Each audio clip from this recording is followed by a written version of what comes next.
তুমি কি দেখো নাই যেই যেই ব্যক্তি ঔষধ তৈরি করছে সেও মারা গেছে, যেই ডাক্তার প্রেসক্রিপশন করছে সেও মারা গেছে, যেই রোগী ঔষধ সেবন করছে সেও মারা গেছে, যেই দোকানদার ঔষধ বিক্রি করছে সেও মারা গেছে, যেই জজ সাহেব ফাঁসির রায় লিখছে সেও নাই, যেই জল্লাদ ফাঁসি কার্যকরী করছে সেও দুনিয়া থেকে বিদায় হয়ে গেছে, যাকে কার্যকর করছে সেও মারা গেছে।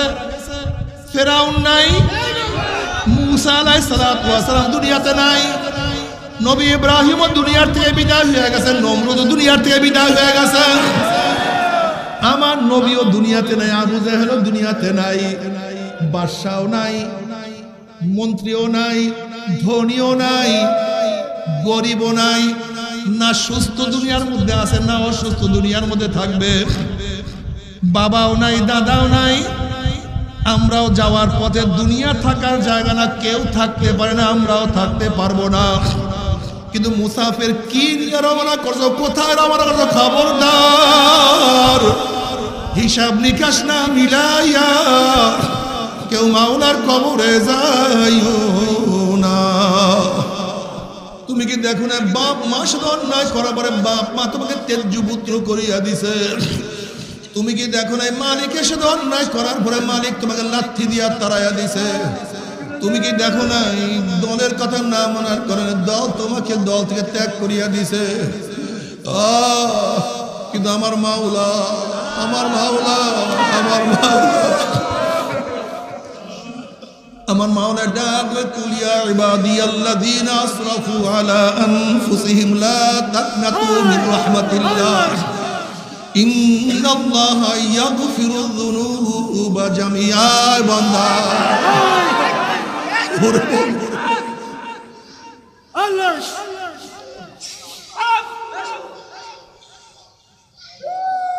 বান্দা আল্লাহ।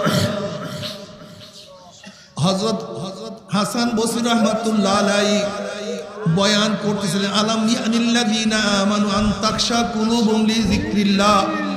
এই আয়াতের বয়ান করতেছিলেন হাসান বসরি রাহমাতুল্লাহ আলাইহির মতো লোক যখন বয়ান করে তখন মাজলিসের অবস্থা কি হইতে পারে। মুমিনের কি সেই অবস্থা এখন আসে না? মাওলার জিকিরে তাদের কলবের মধ্যে কম্পন সৃষ্টি হওয়ার, আলাম ইয়ানিল্লাযীনা আমানু আন তাখশা কুলুবুহুম লিযিকরিল্লাহ। মুমিনের কি সেই সময় এখনো আসে নাই?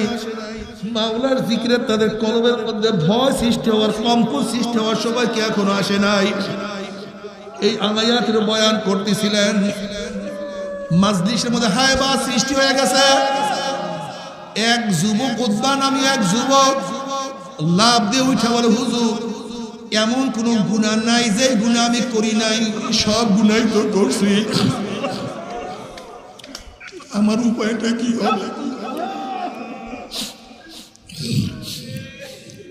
এই অবস্থায় মারা গেলে মাওলা কি আমাকে মাফ করবে নাকি? লাভ দিয়ে উঠে চিল্লান দিয়ে বেহুশ হয়ে গেছে। হাসান বসরি রাহমাতুল্লাহ আলাইহি বলছে, যুবক তোমার কাছে আজরাইল আসার আগে যুবক তুমি তওবা করো। ও যুবক, আজরাইল তোমাকে থাবা দিয়া বসে, হাজার চেষ্টা করলে আর তওবা করতে পারবো না।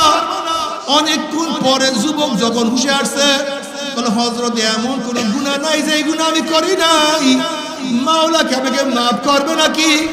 হাসান বসরি রাহমাতুল্লাহ আলাইহি, যুবক কবরের দুই পাশের মাটি চাপ দেওয়ার আগে তুমি তওবা করো। হে যুবক, কবরের মধ্যে আগুন ধরার আগে তুমি তওবা করো।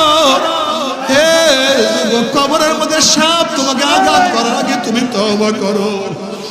ওই যুবক আবার চিল্লান দিয়া বেহুশ হইয়া পড়িয়া গেছে। বলছে হাসান বসরি রাহমাতুল্লাহ আলাইহি বয়ান করতে আসেন, হুঁশে আসার পরে বলে, হযরত শায়েখ মাওলা কি আমাকে মাফ করবে নাকি?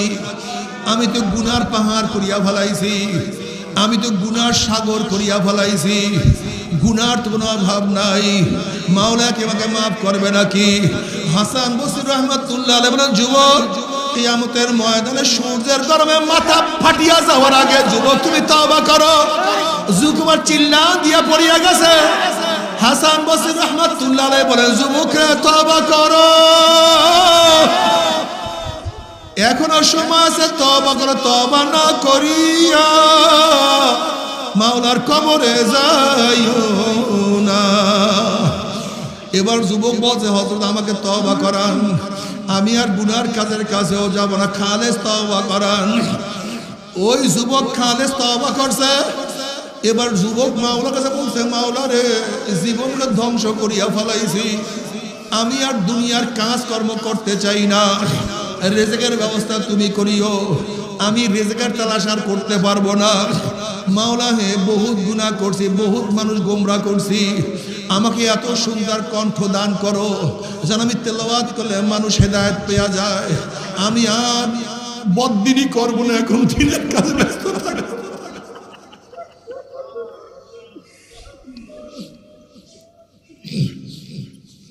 মাওলা হে, এই মেধা দিয়া বহু অন্যায় কাজ করছি, এখন আমার মেধার মধ্যে প্রখাতা দান করো, তেজ দান করো, যেন ওলামায়ে কেরাম যে বয়ান করবে আমি যেন সেই বয়ান স্মৃতি পড়ে আটকায় রাখতে পারি, আমি তো ধারণ করতে পারি। আমি তো সবসময় মাজলিসকে, জিকিরের মাজলিসকে আমি ধুলাই কারখানা বলি।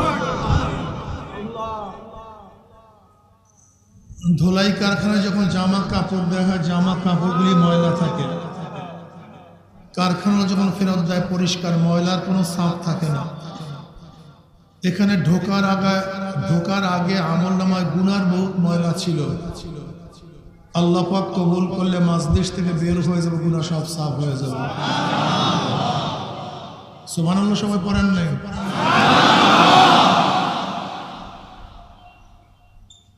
একবার সুবহানাল্লাহ পড়ছেন তো আমলনামায় 1000 নেকি লেখা হয়ে গেছে, আবার 1000 গুনাহ আমলনামা থেকে বের হয়ে গেছে। এইভাবেই তো গুনাহ সাফ হয়। গুনাহ সাফ হবে কিভাবে? একদিক থেকে নেক ঢুকবে, ইন্নাল হাসানাতি ইউযহিবনাস সাইয়্যাত, নেক ঢুকবে, গুনাহ বের হয়ে যাবে।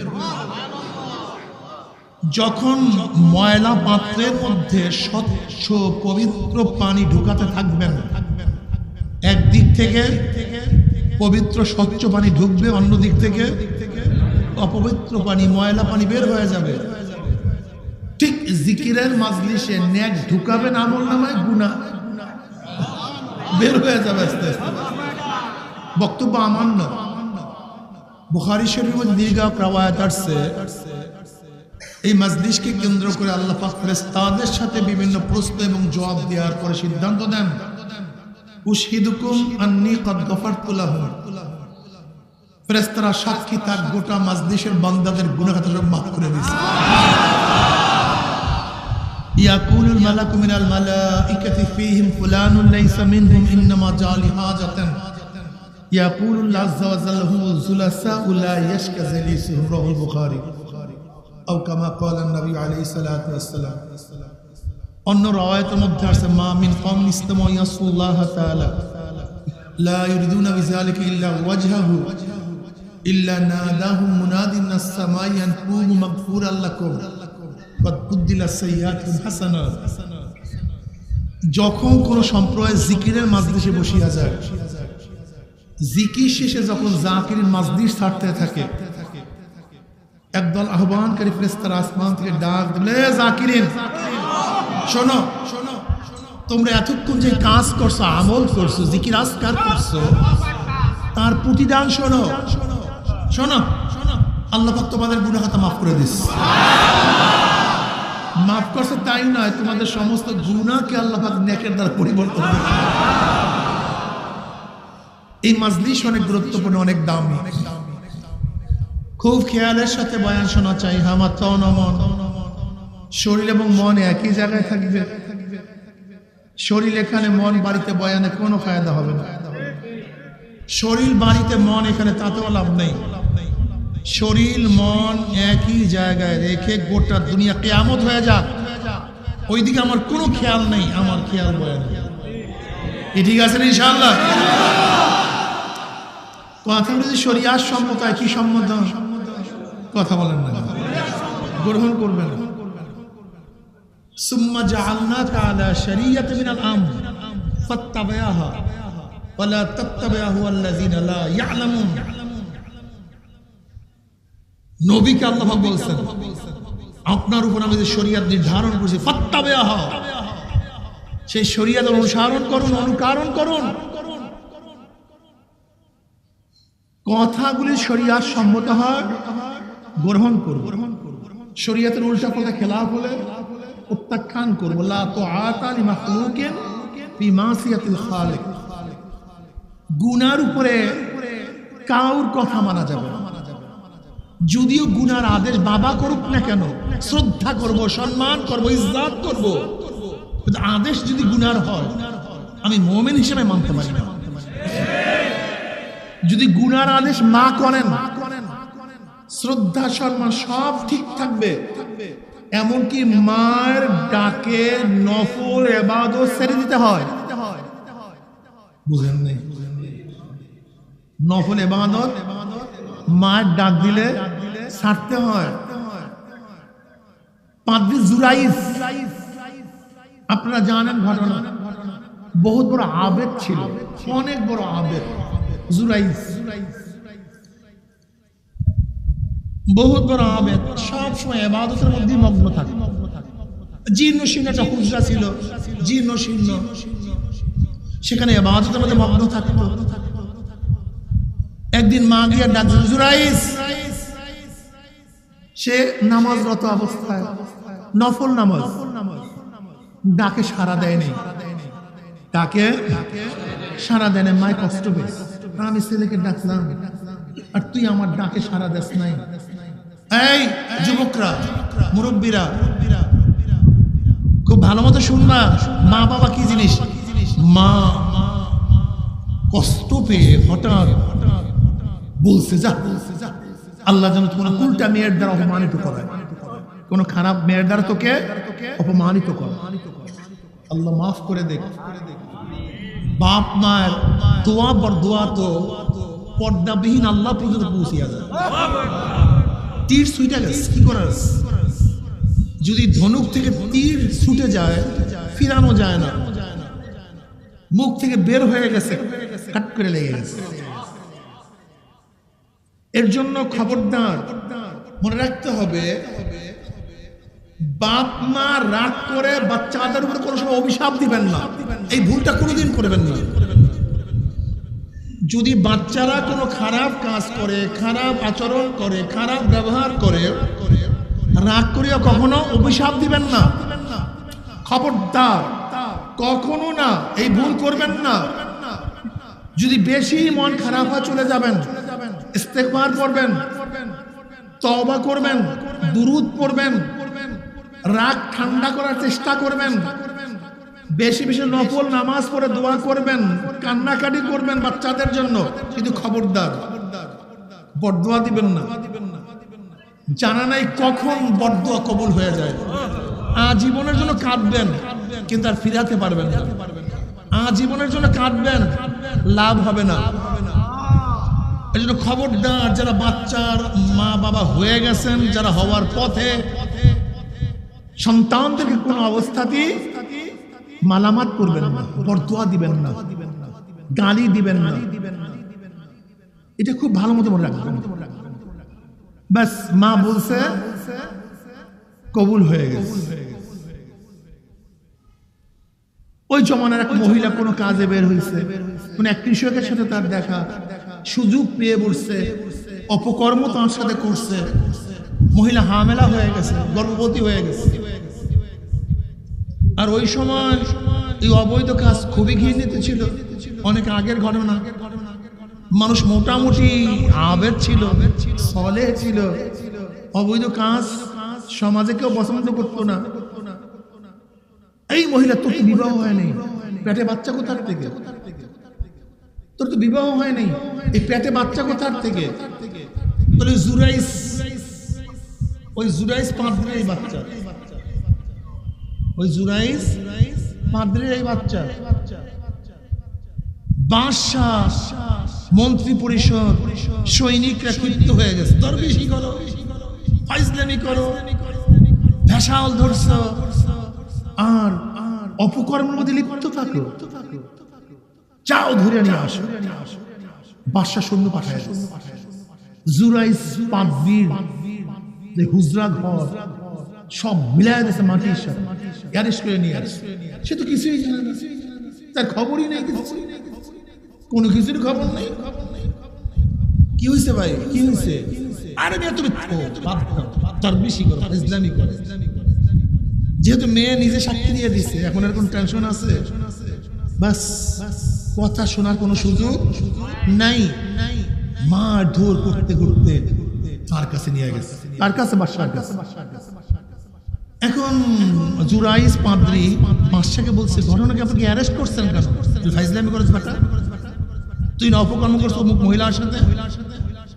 জুরাইস পাদ্রী বুঝে ফেলাইছে যে মাঝে বড় দোয়া করছে, কাজ শেষ। যে কোনটা কুলটা মহিলার দ্বারা আল্লাহ তোকে অপমান করা, বড় দোয়া কবুল হয়ে গেছে। এখন জুরাইস পাদ্রী বলতেছে, আমাকে একটু সময় দেন, আমাকে একটু সুযোগ দেন, আমাকে মায়ের কাছে যাওয়ার একটু সুযোগ দেন।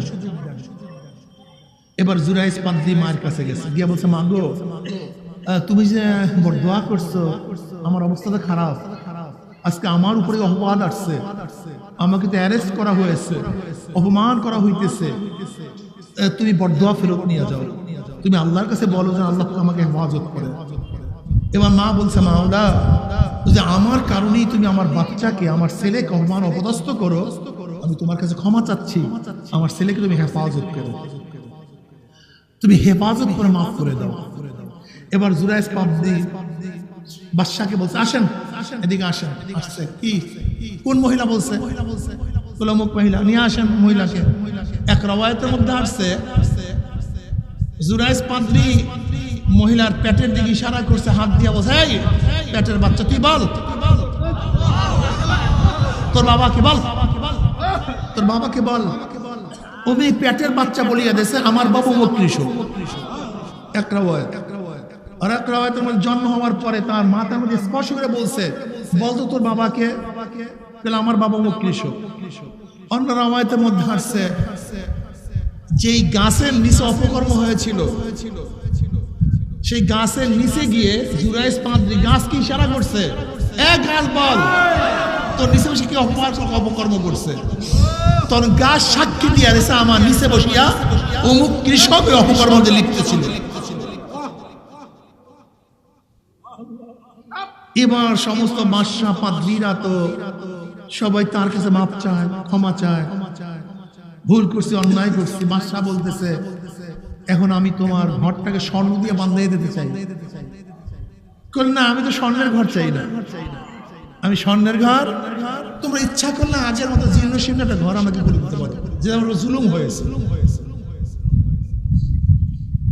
এর জন্য খবরদার, নবী আলাইহিস সালাতু ওয়াস সালাম ফরমান, জুরাইস যদি আলেম হইতো তাহলে জানতো যে মায়ের ডাক দিলে নফল সারিয়া মায়ের ডাকে সাড়া দিতে হয়, এটাও জানে না। সে দরবেশ ছিল কিন্তু আলেম ছিল না।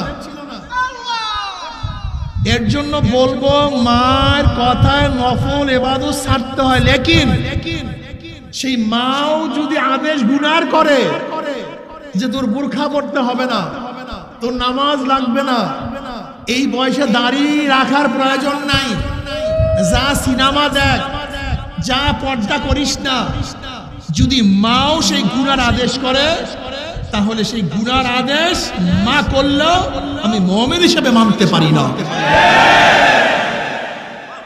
বুঝতে পারছি? যদি আদেশ গুনার হয়, দেখেন মার কথা না মানার কারণে সে ইবাদতরত অবস্থায় ছিল, নামাজরত অবস্থায় ছিল, এরপর তার এই শাস্তি হয়েছে। অথচ আমরা মার সাথে বেয়াদবি করি। ওয়ালা তাকুল লাহুমা উফফিন ওয়ালা তানহারহুমা, মা বাবা এরকম শব্দ করে, এরকম কোন আচরণ বাপ মার সাথে করা যাবে না।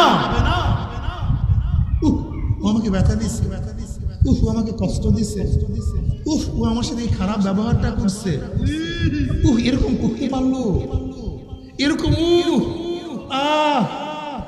এরকম মা বাবার কষ্টদায়ক কোন শব্দ বের করে, এরকম কোন আচরণ বাপ মার সাথে করা যাবে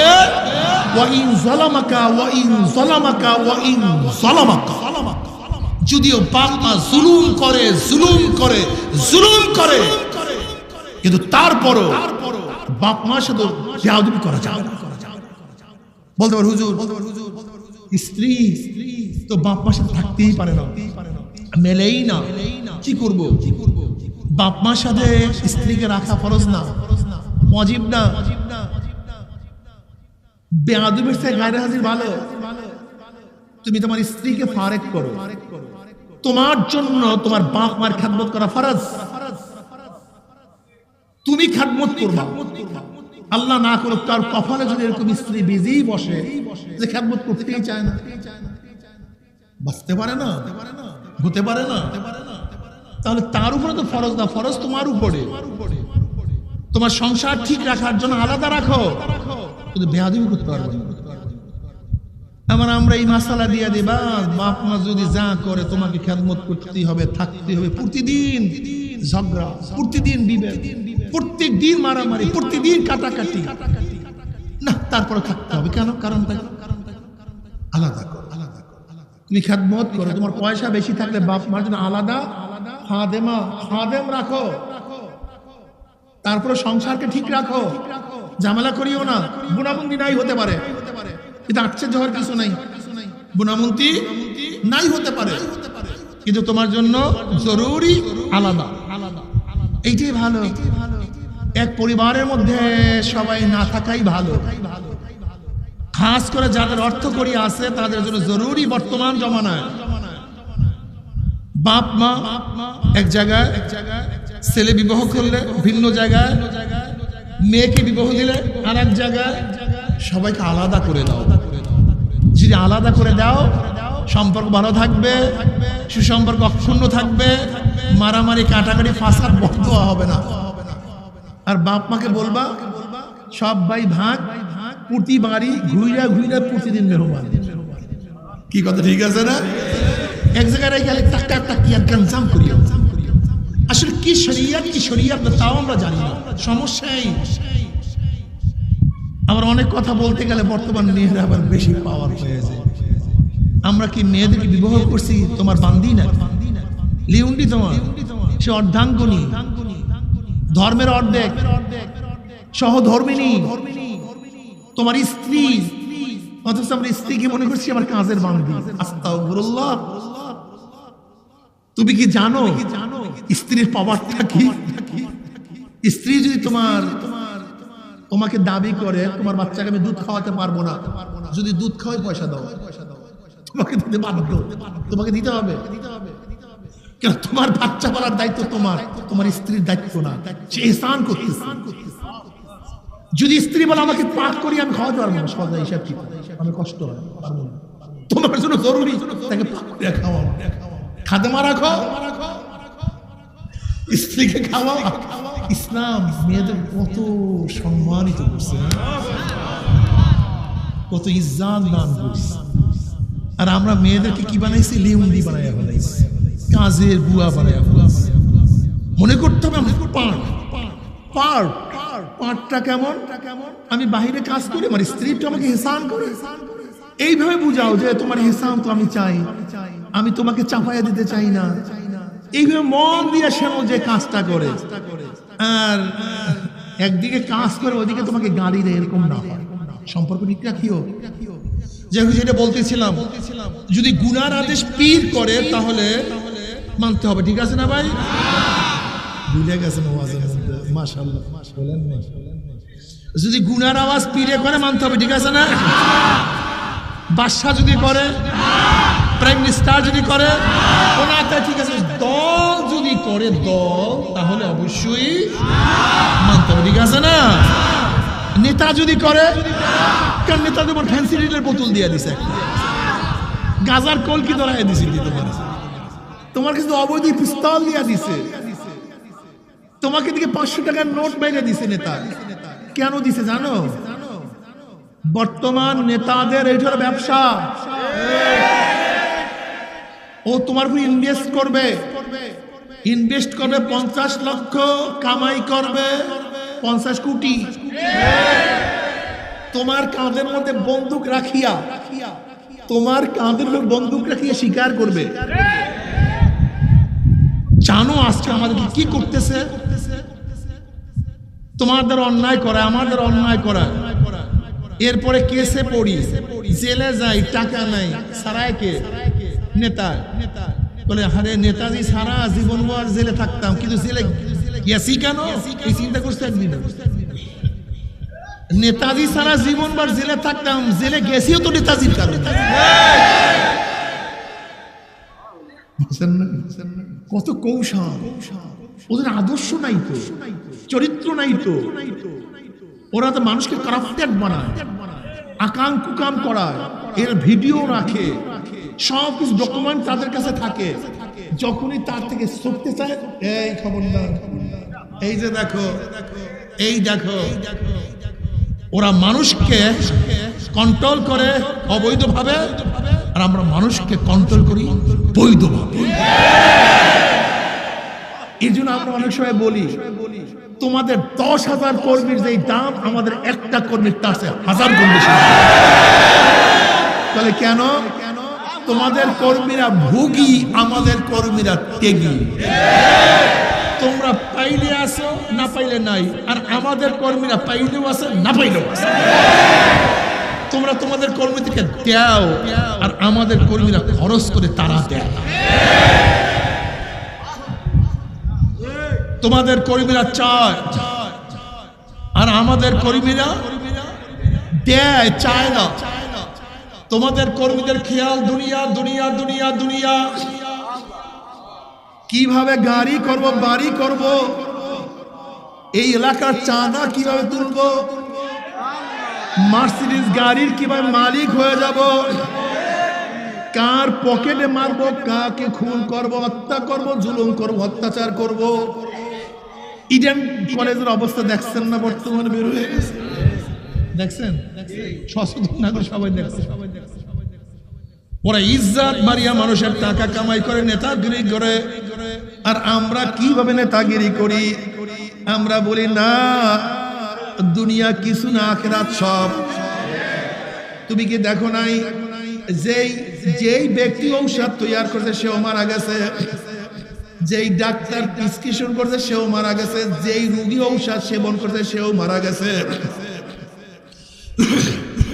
যেই দোকানদার ঔষধ বিক্রি করছে সেও মারা গেছে, যেই জজ সাহেব ফাঁসির রায় লিখছে সেও নাই, যেই জল্লাদ ফাঁসি কার্যকারী করছে সেও দুনিয়া থেকে বিদায় হয়ে গেছে, যাকে কার্যকর করছে সেও মারা গেছে। ফেরাউন নাই, মুসা আলাইহিস সালাতু ওয়াস সালাম দুনিয়াতে নাই, নবী ইব্রাহিমও দুনিয়ার থেকে বিদায় হয়ে গেছে, নমরুদও দুনিয়ার থেকে বিদায় হয়ে গেছে। আমার নবীও দুনিয়াতে নাই, আবু জাহেলও দুনিয়াতে নাই, বাদশাও নাই, মন্ত্রীও নাই, ধনীও নাই, গরিবও নাই, না সুস্থ দুনিয়ার মধ্যে আছে, না অসুস্থ দুনিয়ার মধ্যে থাকবে। বাবাও নাই, দাদাও নাই। আমরাও যাওয়ার পথে, দুনিয়া থাকার জায়গা না, কেউ থাকতে পারে না, আমরাও থাকতে পারবো না। কিন্তু মুসাফির কি নিয়ে রওনা করছো, কোথায় রওনা করছো? খবরদার, হিসাব নিকাশ না মিলাইয়া কেউ মাওলার কবরে যাইও না। ইয়া আইয়ুহাল্লাযীনা আমানুত্তাকুল্লাহ ওয়া কুনু মা'আস সাদিকিন। বাবারে, দুনিয়াতে কেউ বিড়ি পান করা অবস্থায় জন্মগ্রহণ করে নাই, কেউ গাঁজার কলকি নিয়ে জন্মগ্রহণ করে নাই, কেউ মদের পিয়ালা নিয়ে জন্মগ্রহণ করে নাই। একজন মদখোরের সাথে থাকতে থাকতে যে ব্যক্তি ভালো ছিল, যুবক ছিল, স্বচ্ছ চরিত্রের লোক ছিল,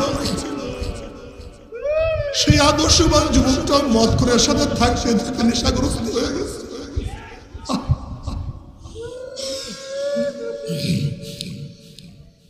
কত ভালো চরিত্রবান ছেলে এক গাঁজাখোরের সাথে থাকতে সেও গাঁজাখোর হয়ে গেছে। কত ভক্ত একটা ছেলে একটা গুন্ডার সাথে থাকতে সেও পকেট মার শিরিকিয়া গেছে।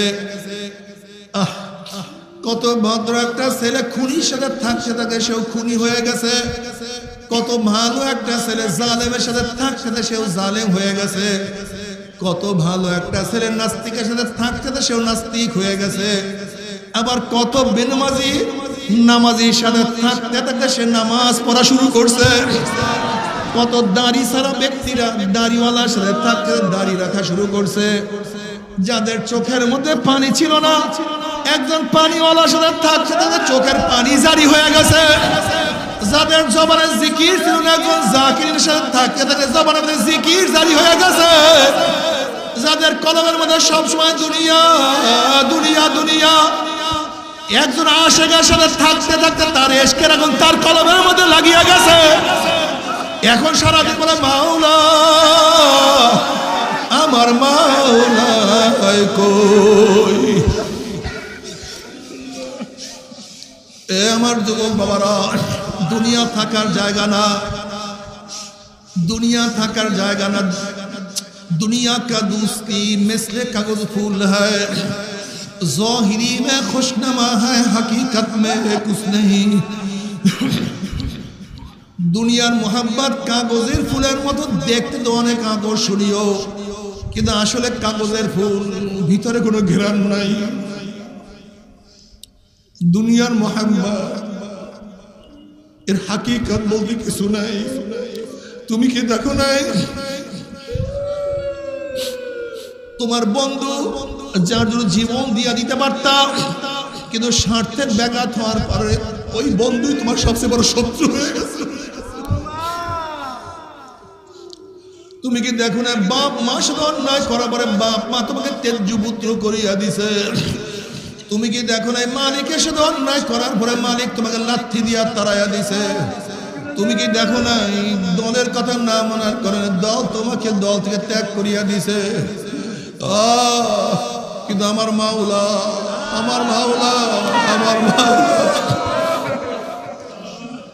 আমার মাওলা ডাকবে, কুলিয়া ইবাদিয়াল্লাযীনা আসরাফু আলা আনফুসিহিম লা তাকনাতু মিন রাহমাতিল্লাহ ইন্নাল্লাহা ইয়াগফিরুয যুনুবা জামিআ। বান্দা আল্লাহ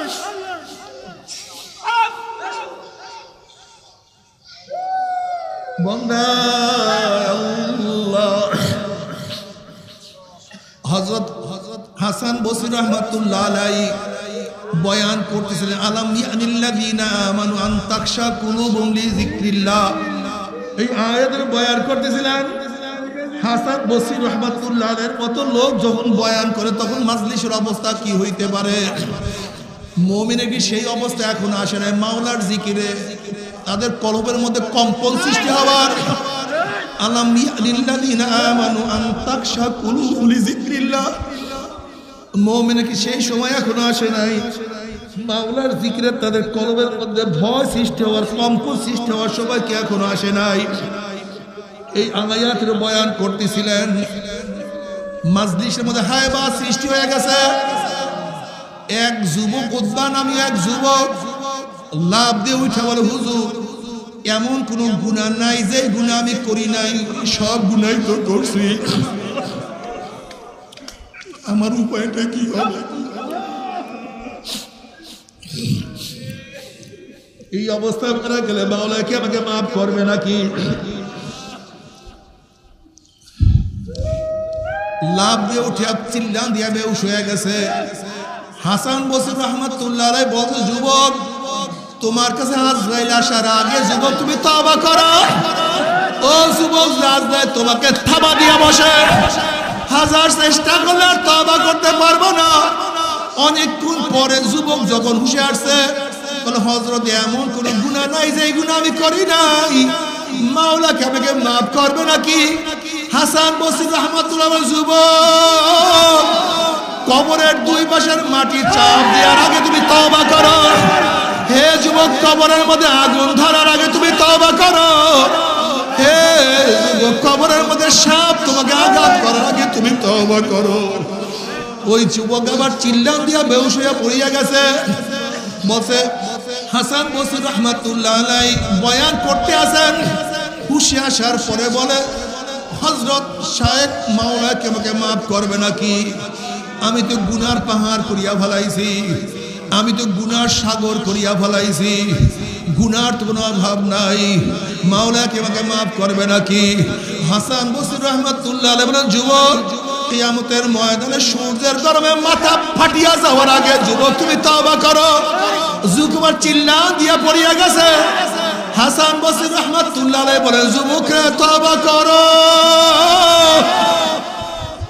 এখনো সময় আছে, তওবা করো। তওবা না করিয়া মাওলার কবরে যাইও না। এবার যুবক বলছে, হযরত আমাকে তওবা করান, আমি আর গুনার কাজের কাছেও যাব না, খালেস তওবা করান। ওই যুবক খালেস তওবা করছে। এবার যুবক মাওলার কাছে বলছে, মাওলা রে, জীবনকে ধ্বংস করিয়া ফেলাইছি, আমি আর দুনিয়ার কাজ কর্ম করতে চাই না, রিজিকের ব্যবস্থা তুমি করিও, আমি রিজিকের তালাশ আর করতে পারবো না। মাওলা হে, বহুত গুনাহ করছি, বহুত মানুষ গোমরা করছি, আমাকে এত সুন্দর কণ্ঠ দান করো যেন আমি তেলাওয়াত করলে মানুষ হেদায়েত পেয়ে যায়। আমি আর বদদিনই করবো না, এখন দিনের কাজে ব্যস্ত থাকবো।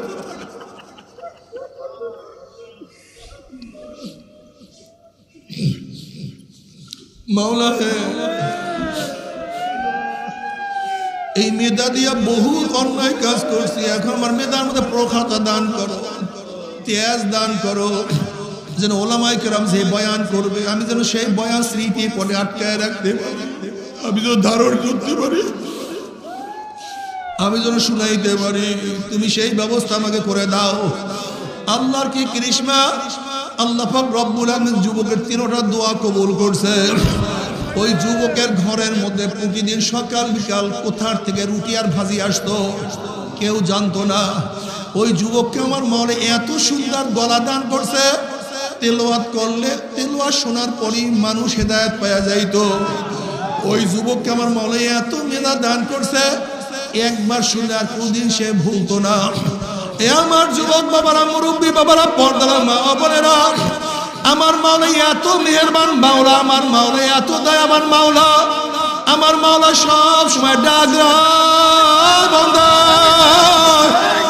বান্দা, তুই যদি গোটা বৃষ্টির ফোঁটা পরিমাণে গুনাহ করো, যত বৃষ্টি পড়ছে, যত বৃষ্টি পড়তে আছে, যত বৃষ্টি পড়বে, এই পরিমাণ যদি গুনাহ করো, গোটা দুনিয়ার মধ্যে যত বালুর কণিকা আছে, এই বালুর কণিকা পরিমাণ তুই গুনাহ করো। গোটা দুনিয়ার যত পানি আছে, পানির ফোঁটা পরিমাণ গুনাহ করো। গোটা দুনিয়ার যত গাছ আছে, এই গাছের পাতা পরিমাণে গুনাহ করো। দুনিয়ার যত ফসল আছে, এই ফসল পরিমাণে যদি গুনাহ করো, আমার মাওলার রহমতের চেয়ে বেশি গুনাহ করতে পারো নাই, আমার মাগফিরাতের চেয়ে বেশি গুনাহ করতে পারো নাই। বান্দা তুই তওবা করতে দেরি নেই, মাওলা মাফ করতে এক সেকেন্ডও দেরি করবো না। আল্লাহ তুই আমাদের তওবাকে কবুল করে নাও। আল্লাহ আমাদের সবাইকে তওবা করার তৌফিক দিয়া দাও। কিন্তু আকুনু মা সাদিকিন, বাবারে খুব ভালো মতো বুঝতে হবে, সৎ সঙ্গে স্বর্গবাস, অসৎ সঙ্গে সর্বনাশ। সোহবাতে সালে তোরা সালে কুনা, সোহবাতে তলে তোরা তলে কুনা। বাবারে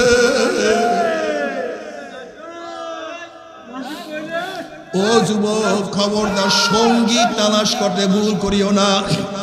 ও বাবারা, সঙ্গী তোমার কে হবে, তুমি কার সাথে চলবা, খবরদার সাথী নির্বাচন করতে ভুল করলে তুমি সবচেয়ে বড় ভুল করছো। আর সাথী নির্বাচন করলে ঠিক করলে তুমি সবচেয়ে বড় ভালো কাজটা করছো, ঠিক কাজটা করছো। ইয়া আইয়ুহাল্লাযীনা আমানুত্তাকুল্লাহ ওয়া কুনু মা'আস সাদিকিন। তুমি কি জানো, যদি নেককার আল্লাহ ওয়ালাদের সাথীত্ব গ্রহণ করো, আল মারউ মা মান হাব্বা ওয়া লাহু মা কাতাসাবা, দুনিয়াতে যে যাকে মুহাব্বত করবে, কিয়ামতের ময়দানে সে তার সাথী হয়ে যাবে। যারা দুনিয়ার মধ্যে বাটপার, লুচ্চা, গুন্ডা, মদখোর, 2 নাম্বার 6 নাম্বারের সাথীত্ব গ্রহণ করবে, নেতা মানবে, কিয়ামতের ময়দানে নেতারা তাদের সামনে থাকবে, অনুসারীরা পিছনে থাকবে, নেতারা যেখানে যাবে সেখানে অনুসারীরা চলে যাবে। আর যারা আমার আল্লাহ নবীকে নেতা মানবা, যারা ওলামায়ে কেরামকে নেতা মানবা, কিয়ামতের ময়দানে নবী আমাদের সামনে থাকবে, ওলামায়ে কেরাম আমাদের সামনে থাকবে, তারা যেখানে যাবে আমরাও সেখানে চলে যাবে ইনশাআল্লাহ। আল্লাহ তুমি কবুল করিয়া নাও। আল মারু মা মান হাব্বা ওয়া লাহু মা কাতাসাবা। কিয়ামতের ময়দানে আল্লাহ ওয়ালারা জান্নাতীরা জাহান্নামীদের সুপারিশ করিয়া জান্নাতে নিয়ে যাবে। যারা জান্নাতি হবে, একজন জান্নাতি কত জাহান্নামীদেরকে সুপারিশ করিয়া জান্নাতে নিয়ে যাবে। আল্লাহ তুমি কবুল করিয়া নাও। একজন হাফেজ এরকম 10 জনকে সুপারিশ করিয়া জান্নাতে নিয়ে যাবে, যাদের জন্য জাহান্নাম ওয়াজিব হয়ে গেছিল। এই গাছ তোমার পক্ষে আমার পক্ষে সাক্ষী দিবে, এই মাটি তোমার পক্ষে আমার পক্ষে সাক্ষী দিবে। কোরআন যারা কোরআন তেলাওয়াত করছে, কোরআন তেলাওয়াতকারীদের পক্ষে কোরআন সাক্ষী দিবে, মুজাহিদের পক্ষে তাদের অস্ত্র সাক্ষী দিবে। আল্লাহ তুই কবুল করিয়া নাও। কিয়ামতের মধ্যে আল্লাহ পাক এক ব্যক্তিকে জাহান্নামের ফয়সালা দিয়া দিবে। অমনি চোখের একটা পশম বলবে, মাওলা রে তোমার নবী সত্য বলছে না মিথ্যা বলছে? আল্লাহ পাক বলবে, আমার নবী যা বলছে সবই সত্য বলছে, মিথ্যা বলার তো প্রশ্নই হইতে পারে না। তখন চোখের পশম বলবে, মাওলা রে তোমার নবীর ঘোষণা, মান বাকা মিন খাশিয়াতিল্লাহি হারামাল্লাহু তিলকাল আইন আলান নার। যেই চক্ষু তোমার ভয়ে জাহান্নামে কাঁদবে, সেই চোখের উপরে তুমি জাহান্নামের আগুন হারাম করিয়া দিবা। এইটা তোমার নবীর ঘোষণা। আমি চোখের পশম সাক্ষী দিতে আসি, তোমার এই বন্দার নামাজের দাঁড়াইয়া কত কান্না কানছে, রুকুতে গিয়া কত পানি ঝরাইছে, সেজদায় পড়িয়া কত মাটি ভিজাইছে, ওয়াজ নসিহাতে বসিয়া কান্দিয়া কান্দিয়া কত বুক ভাসাইছে, মোনাজাত দরিয়া কত কান্না কানছে। এই পরেও তুমি তাকে কিভাবে জাহান্নামের ফয়সালা দিলা? তুমি আমার মাওলা জিবরাইলকে ডাক, জিবরাইল গোটা কিয়ামতের ময়দানে মানুষকে এলান করিয়া দে, জানাইয়া দে, অমুকের ছেলে অমুককে আল্লাহ পাক রব্বুল আলামিন শুধুমাত্র চোখের একটা পশমের সাক্ষীর কারণে আমার মাওলায় মাফ করিয়া দিছে। আল্লাহ আল্লাহ তুমি কবুল করিয়া নাও। এর জন্য আল্লাহ নবী আল্লাহর কাছে দোয়া করে, আল্লাহুম্মা রযুকনি আইনাইনে তাবকিয়ান মিন খাশিয়াতিকা ক্বাবলা আন ইয়াকুনা দামু দামান। মাওলা হে তুমি আমাকে এমন দুইটা চক্ষু দান করো, যেই চক্ষু তোমার ভয়ে সব সময় কাঁদতে থাকবে। ওই দিন কান্নার আগে, যেই দিন চোখের পানি শেষ হয়ে অনর্গল রক্ত বাহির হওয়া শুরু হবে, আল্লাহ তুমি মাফ করিয়া দাও। ও নেমুখারাম, আজকে দুনিয়ার মধ্যে এক ফোঁটা চোখের পানিও তোমার জন্য আমার জন্য জাহান্নাম হারাম হওয়ার কারণ হইতে পারে, কিন্তু কিয়ামতের মধ্যে নাফরমান কাঁদতে কাঁদতে চোখের পানি শেষ হয়ে যাবে, এরপর রক্ত বাহির হওয়া শুরু হবে। চোখের পানির রক্ত পড়তে পড়তে গালের চামড়া গোশত পচিয়া পচিয়া পচিয়া পচিয়া পড়তে থাকবে, টনকে টন পানি এবং রক্ত চোখের থেকে পড়বে, কিন্তু আর কোনো কাজ হবে না, আর কোনো লাভ হবে না। আল্লাহ তুমি আমাদের সবাইকে মাফ করিয়া দাও, চোখের পানি কবুল করিয়া নাও। নবী আলাইহিস সালাতু ওয়াস সালাম ফরমান, কাতরাতান, 2 ফোঁটা জাহান্নামের আগুনে স্পর্শ করবে না। রক্তের ওই ফোঁটা আল্লাহর জমিনে আল্লাহর হুকুমতকে কায়েম করার জন্য শরীর থেকে গড়াইয়া পড়বে, ওই শরীর জাহান্নামে যাবে না। চোখের ওই পানির ফোঁটা মাওলার ভয়ে, জাহান্নামের ভয়ে চোখের থেকে গড়াইয়া পড়বে, ওই চক্ষু জাহান্নামে যাবে না। আজকে ব্যবসায় লস গেলে চোখের পানি আসে, পরীক্ষায় ফেল করলে চোখের পানি, আজকে দুনিয়ার বিপদে পড়লে চোখের পানি, দুনিয়ার প্রেমে পড়লে চোখের পানি, কিন্তু মাওলার প্রেমে চোখের পানি না, পুলিশের ভয়ে চোখের পানি,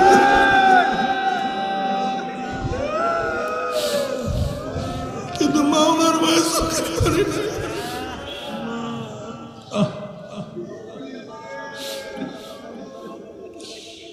বাবারে আল্লাহ আল্লাহ আল্লাহ আমাদের সবাইকে মাফ করিয়া দাও। আল্লাহ পাক কিয়ামতের ময়দানে সবার আমল ওজন করবে।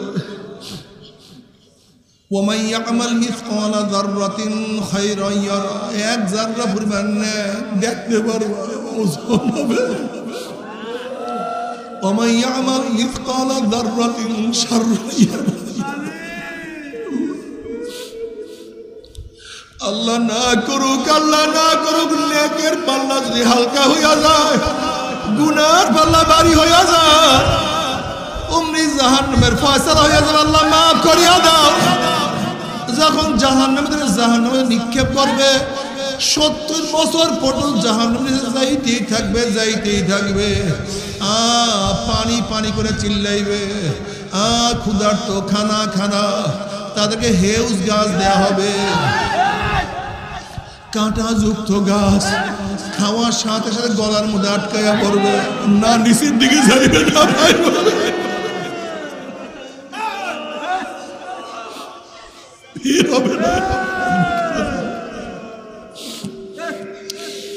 বেরো হবে না, ভিতরে যাবে না, সহ্য করতে পারবে না। শুধু মৃত্যু মৃত্যু মৃত্যু মৃত্যু না। লা ইয়ামুতু ফিহা ওয়ালা ইয়াহইয়া। মানুষ মরবেও না, মানুষ বাঁচবেও না, জীবন বাহির হবে কিন্তু বাহির হবে না। বাবারা সহ্য করতে পারবি? ওই আযাব তো কেউ সহ্য করতে পারবো না। তবে মুমিন মুসলমান বলতে সবাই মনে চায় গুনার থেকে ফিরিয়া নেক আমল করিয়া মাওলার জান্নাতে কিন্তু সবাই যাইতে মনে চায়। গুনাহ নিয়ে মাওলার জাহান্নামে কাউরে কিন্তু যাইতে মনে চায় না। কিন্তু কেনই বা আমরা নেক আমল করতে পারি না, কেনই বা গুনার কাম ছাড়তে পারি না?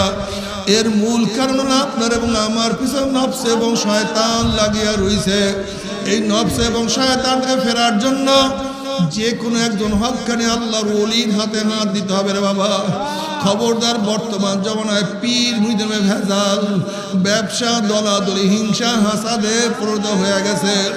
সমস্ত আল্লাহর ওলির একমত, যেই পীরের 5 জন মুরিদের মধ্যে কম পক্ষে 3 জনকে দেখবেন আলহামদুলিল্লাহ সুন্নাত মাফিক আমল আখলাক মজবুত হইয়া যাইতে আছে, গুনার কাম ছাড়তে আছে, নেকের আমল ধরতে আছে, কলব নরম হইয়া চোখে পানি আসতে আছে। বৃক্ষতর নাম কি, ফলে পরিচয়। আমি চরমনায় বুঝি না, চরমনার দাওয়াত, প্রশংসা, প্রচার প্রসার করার জন্য আসি না রে বাবা। চরমনায় যাওয়ার তোমার কোনো দরকার নাই, কোনো দরকার নাই, কোনো দরকার নাই। তুমি যার কাছে গিয়া পারো গুনার কাম ছাড়ো, নেকের আমল ধরো, কলব নরম করিয়া চোখের পানি নিয়ে মাওলার কবরে যাইও।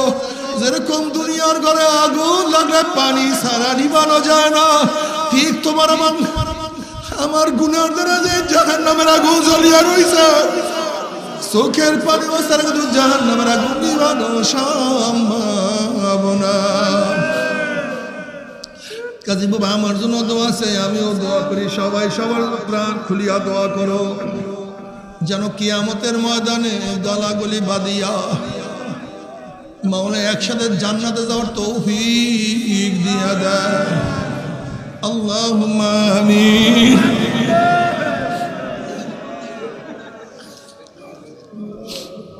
আল্লাহুম্মা আমিন। ও আমার পর্দানা মা বোনেরা, 2 হাত তুলিয়া মাওলার দরবারে কান্দো আর মাওলার কাছে মাপ চাও। কান্না না আসলে মনের ভিতরে মন একদিন এই ঘরের দরজা দিয়ে নতুন বউ হইয়া উঠছে রে মন। কত মেয়ে লোকে শরবত খাইছে, কত মেয়ে লোকে বাতাস করছে, আবার একদিন এই ঘরের দুয়ার দিয়ে মরা লাশে বাইর হব।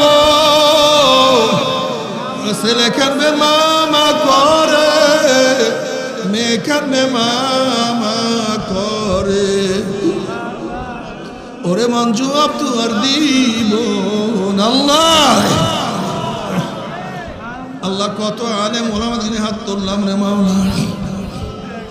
আল্লাহ কত সাদা দাড়িওয়ালা ভাই দেখে হাত তুললাম রে মাওলা।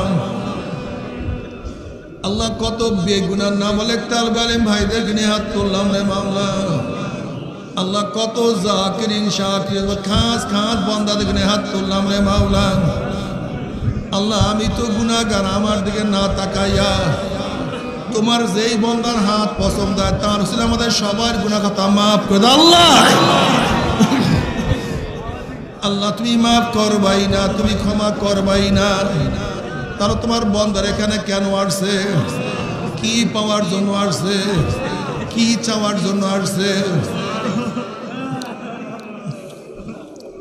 আমরা এখানে রিলিফ নেওয়ার জন্য আসি নাই, কম্বল নেওয়ার জন্য আসি নাই। কেউ নামাজ কাজা করিয়া ফেলাইছি, কেউ রোজা সারিয়া দিছি, কেউ বেপরদা অপকর্মের মধ্যে লিপ্ত হয়ে গেছি, কেউ হারাম কবিরা গুনাহ করিয়া ফেলাইছি। আল্লাহ আমরা জাহান্নামের কাজ করিয়া ফেলাইছি। আল্লাহ জাহান্নামের খাতার থেকে আমাদের নামটা কাটিয়া দাও। আল্লাহ জাহান্নামের খাতার থেকে আমাদের নামটা কাটিয়া দাও। আল্লাহ জান্নাতুল ফেরদাউসের মধ্যে আমাদের নামটা উঠায় নাও আল্লাহ। আল্লাহ আমার যুবক বাবাদেরকে কবুল করিয়া নাও। আল্লাহ মুরব্বী বাবাদেরকে কবুল করিয়া নাও। আল্লাহ আমার মা বোনদেরকে কবুল করিয়া নাও। আল্লাহ আমরা যারা হাত করলাম জানি না কার মা নাই, বাবা নাই, স্ত্রী নাই, সন্তান নাই, দাদা নাই, দাদু নাই, নানা নাই, নানু নাই, আত্মীয় নাই, স্বজন নাই। আল্লাহ যত মুমিন মুমিনাত কত মুজাহিদ আমাদের সাথে ছিল আজকে তাদেরকে দেখি না, সবার কবরকে জান্নাতের বাগিচা বানায়া দাও। খাস করে আমাদের শায়েখ ও মুর্শিদের কবরকে জান্নাতের বাগিচা বানায়া দাও। মা দাদা সহ তামাম দুনিয়ার মাশায়েখদের মাকামকে জান্নাতের মধ্যে বুলন্দ করে দাও। আমাদের আহলে আওলাদ তোমার খাস গোলাম বান্দা হিসেবে কবুল করে নাও।